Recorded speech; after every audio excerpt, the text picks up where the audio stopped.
Hello, good day, my dear students in Earth Science, Physics 31. How are you? Before we will proceed to our first lesson, which is about the overview of this subject, let us have some of the policies. Our policies here, class policies, among others, every student is required to attend every scheduled online video class discussion using the big blue button at our SOL. So in this online video discussion, it is a real-time interaction. I'm going to ask question, you're going to answer me. You are going to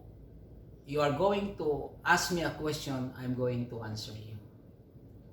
All questions will revolve around the lessons. Okay? Okay. And then, if you are given an assignment or any activity, you have to submit that within the deadline, on or before the deadline given at our SOL. So there is a deadline, so you have to submit that on time. If not, before the deadline, on the deadline. Once you fail to submit the assignment or any assigned task, you are going to make a justification. You are going to message me in your handwriting, okay? You are going to explain why you were absent and why you are unable to submit the assignment. So you write with your own handwriting, justifying your failure to submit the assignment or any requirement on time, okay? And then that justification of yours will be accompanied with the statements, handwritten statements of your parents or guardian, certifying the truthfulness of your justification. Okay? Okay. Now, what is this Earth Science course?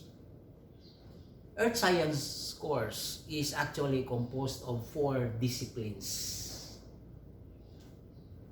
You have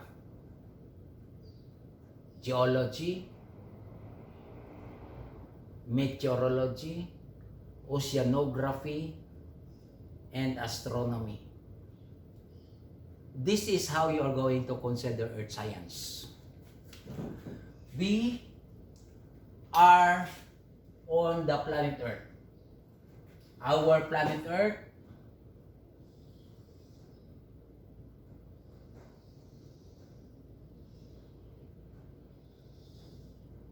this is our planet Earth. Okay? This is the what we call the solid Earth. We will be discussing about the structure of the solid Earth and the different landforms. And under the landforms, we would like to know what are the parts under the landforms, the layers, the structures under the landforms, under the mountains, under the hills, under the plain. We will study what is on the surface. We will study also what is inside the surface. And this is the field of geology. And because this is a physics course, we will be focused on geophysics. We will be answering the questions, why do we have earthquakes? When does another earthquake happen again? Why do we have volcanoes? We cannot answer those questions if we do not know what is inside Earth. Okay? Okay. Then, remember our Earth, we have oceans. Okay, so this is the land here. Okay, so you have here, the Philippines is here, the Philippines, Australia here, then Japan here, Taiwan is here, China, okay, then Vietnam is here, then you have like this is the, okay, up to that, so you have here the continents, okay, you have the lands, and then you have the oceans. So when we study the planet Earth, when we have the course Earth Science, we are going to consider the fluid part of the Earth. And the fluid part of the Earth is the ocean. And the atmosphere.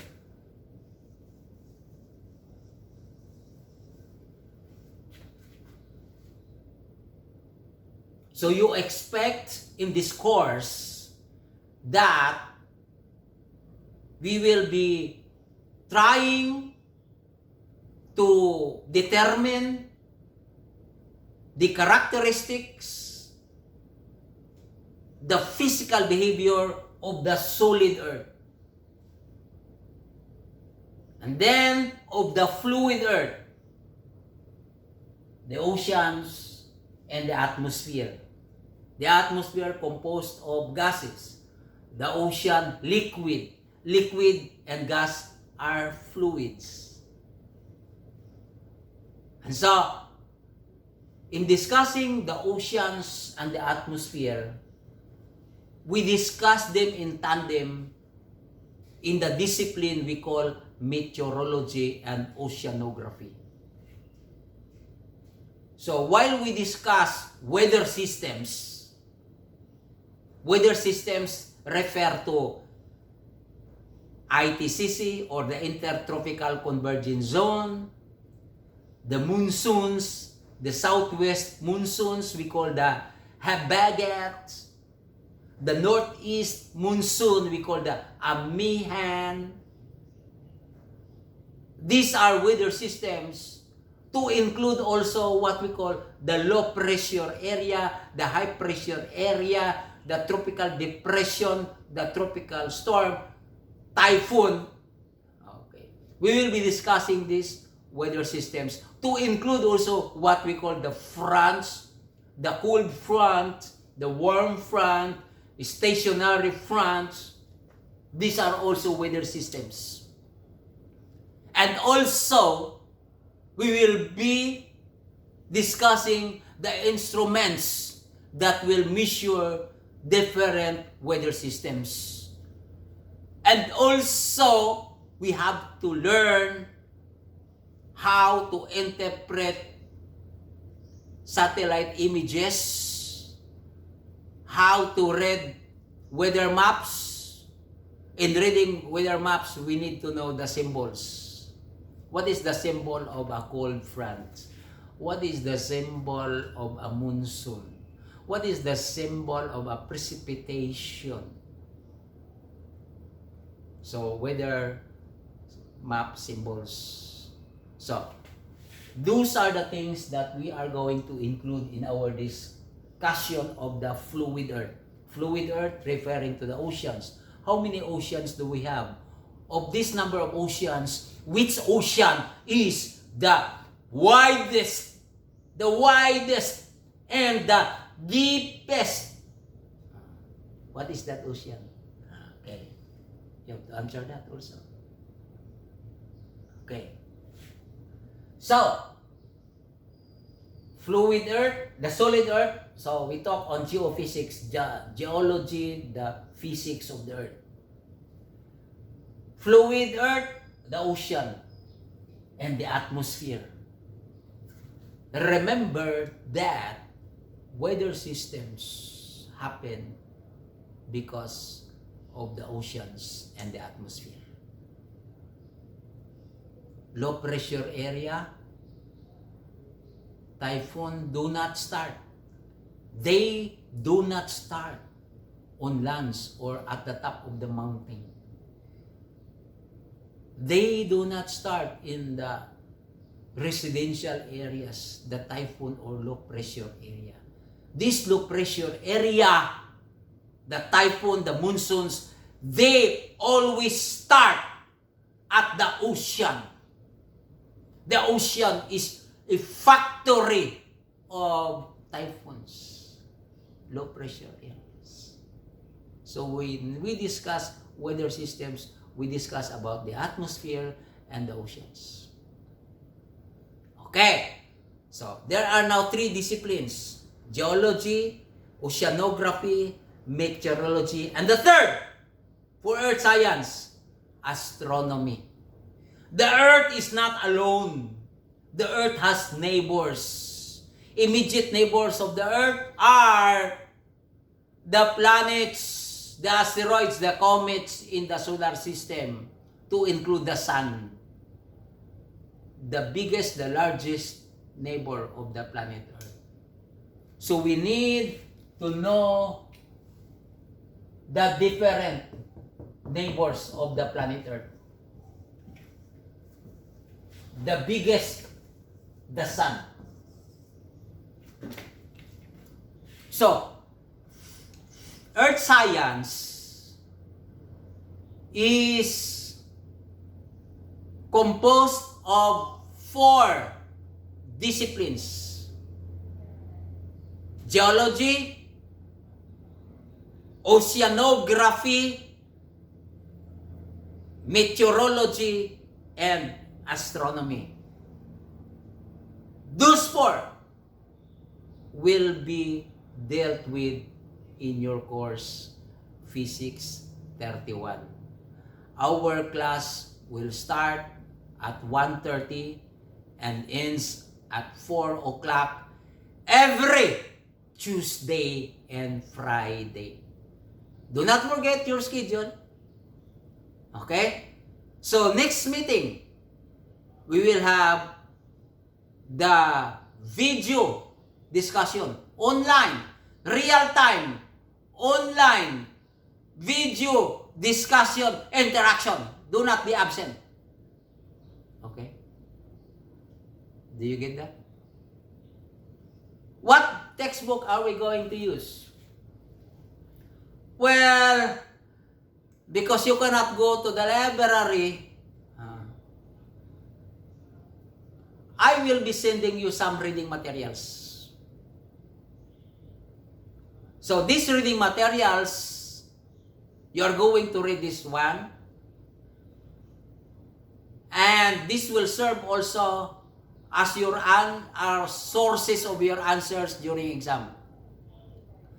Plus, the things I am discussing in different recorded videos. This one is recorded. So, do not miss recorded discussions. Do not miss our real-time online video discussion, because during the exams, answers will be taken there. There will be assignments. There will be experiments also. You will have experiments. Okay? And so, today, I am going to give you your first assignment. The assignment number 1 will be, you are going to indicate, you are going to write down your geographical location in terms of coordinates of longitude and latitude. Okay? So you have to submit that.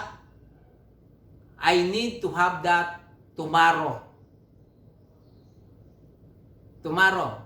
Anyway, I'm going to write this one. I'm going to write this one in our soul so that you can just read the assignment. Okay? During the online video discussion, be sure, my dear students, you are on proper attire. Proper attire. Means proper attire, not necessarily the church attire, not necessarily party attire. It will be an attire that is a decent attire. Okay? Decent attire. During our online video, because that's recorded. Okay? While that is real time, the result of our real time video discussion is automatically recorded. So that you can review that also. So that those who will be absent during the real-time online video discussion, they can listen to the audio of the recorded big blue button. So don't be absent. I will be sending you the assignment. I will be sending you the reading materials. Okay? Okay. Bye. I'll go there. Huh?